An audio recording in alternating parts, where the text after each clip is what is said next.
Sveicināti! Šeit turpinu savu iesākto raidījumu ciklu par Latvijas vēstures avotiem.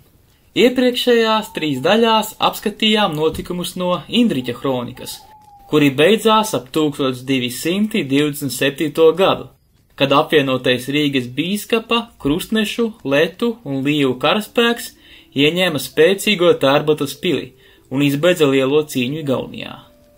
Nākamais lielais vēstures avots par notikumiem mūsu zemē ir vecākā Atskaņu kronika, kura stāsta par notikumiem no 12. gadsimta beigām līdz 13. gadsimta beigām. Tātad daļēji tā atkārto jau Indriķa kronikā pieminētos notikumus, kā piemēram uzbrukumus OTP, Viljandas pilī, ko apskatījām iepriekšējos raidījumos, bet vēlāk turpina jau ar notikumiem, kuri tajā nebija aprakstīti. Atšķirībā no Indriķa kronikas, Atskaņu kroniku visdrīzāk ir sarakstījis kāds no vācu ordeņa bruņiniekiem, nevis garīdznieks. Tā ir veidota kā dzeja, ko varētu skaitīt karavīri, nevis baznīcai paredzēts ziņojums, kā tas bija ar Indriķa kroniku.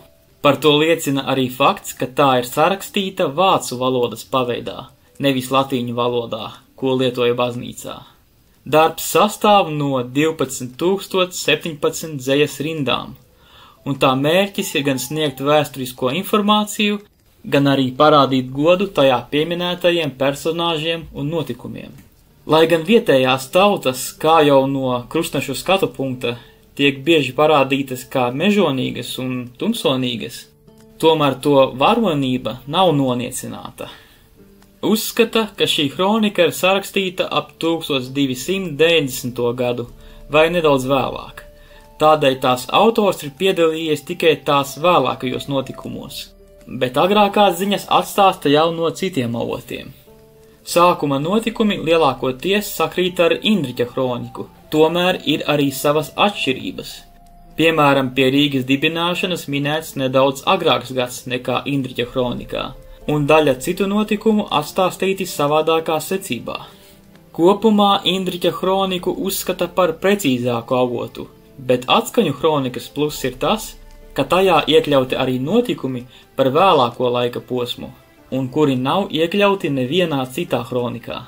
Šie vēlākie notikumi arī aprakstīti daudz detalizētāk, un var just, ka autors vai nu pats ir bijis to dalībnieks, vai arī runājis ar tiešiem šo notikumu atslieciniekiem. Šoreiz gribu apskatīt ne tikai kauju aprakstus.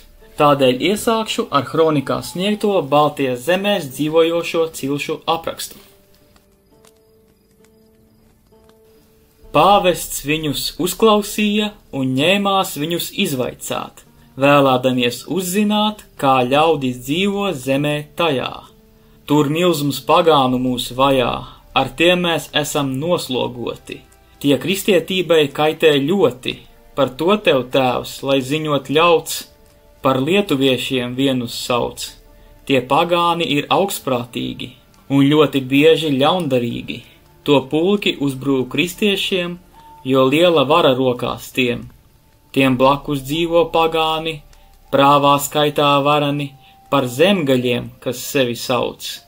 Tie zemi postīt apkārt trauc, kas spēkos vājš tiem pretī stājas, tam galā gaužām grūti klājas. Sēļi arī ir pagāni, sveši tiem ir tikumi, tiem elku pilna katra mala, un ļaunu dara tie bez gala.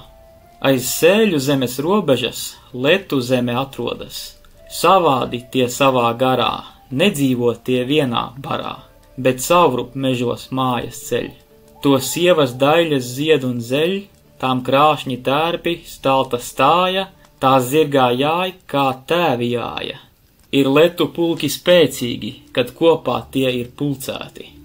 Par Kurzemi sauc apgabalu, kas aizstiepjas gar jūras malu. Tas garš ir jūdžu 50, kristiešus tur nikni sit, šie pagāni, kad iemaldās, tie kuršu zemes robežās.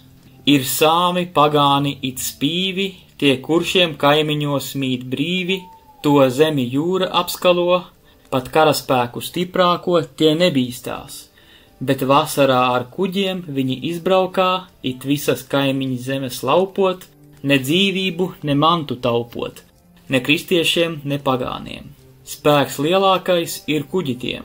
Ar igauņi ir pagāni, tiem senči ir dažādi. Tik plaša igauņu zeme ir, ka robežas to nenošķir.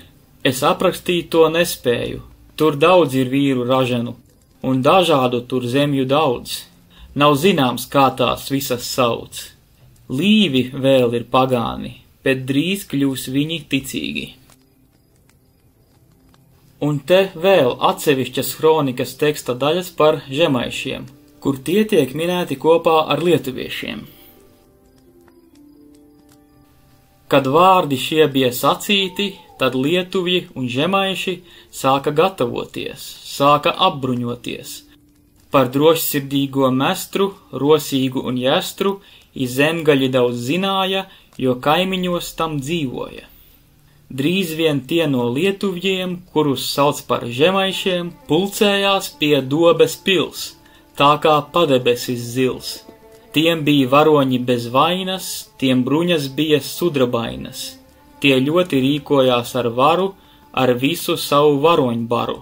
Par bēdām tiem, kas Dobē mīt, nu uzbrukt vīkšās tie tūlīt. Pēc kāda laika žemaiši, kas arī skaitās lietuvji, un pagāni ir visai ļauni, nu šurpu nāca varens sprauni. Te nu beigsim pirmo atskaņu kronikas lasījumu. Redzams, ka kronikas autors ir bijis vairāk pazīstams ar tagadējās Latvijas un Lietuvas teritoriju, jo nespēja nosaukt tautas Igaunijā, lai gan Indriķa kronikā ir sniegts detalizētāks igauņu cilšu apraksts. Vienīgais izņēmums ir sāmsalieši, kas minēti kā kuršu kaimiņi, lai gan to galvenā mītnes zeme ir Sāmsale, jeb kā to sauc igauņi Sāremā. Tomēr izskatās, ka tiem bijuši gana lieli kontakti ar kuršiem. Kopumā sniegtais Baltijas cilšu apraksts šeit nav garš, tomēr dod mums interesantus faktus, par kuriem vērts padomāt. Kā redzams, latviešu pirmciltis šeit raksturotas vēl kā sašķeltas, un to starpā nevalda vienotība. Ar lietuviešiem jau ir savādāk. Redzam, ka žemaiši jau tiek skaitīti kopā ar lietuviešiem, lai gan pilnīga un galīga apvienošanās starp Lietuvu un Žemaitiju notika vien pēc 1410. gada, jeb Grunvaldes kaujas. Tas liek pacelt jautājumu par baltu cilšu vienotību. Cik gan vienotas tās bija? Jau nākamēnes tuvojas Baltu vienības diena, kurā piemin Saules kauju. Par to un vēl kādu kauju, kurā balti cīnījās pret vienotu pretinieku, tad pastāstīšu nākamēnes. Lai gan šis stāsts ļauj mums paskatīties uz mūsu zemes un tautas senatni tikai no vienu skatu punkta, tas tomēr ir nopietns materiāls, kurā redzami tā laika notikumi. Lūdzu, atstāj savu komentāru par to, ko tu domā par šo notikumu atstāstu. Turpmāk plānoju ierakstīt vēl daudzus lasījumus no Latvijas vēstures avotiem. Ja tevi kas tāds interesē, iesaku abonēt šo kanālu un paskatīties citus ierakstus tajā.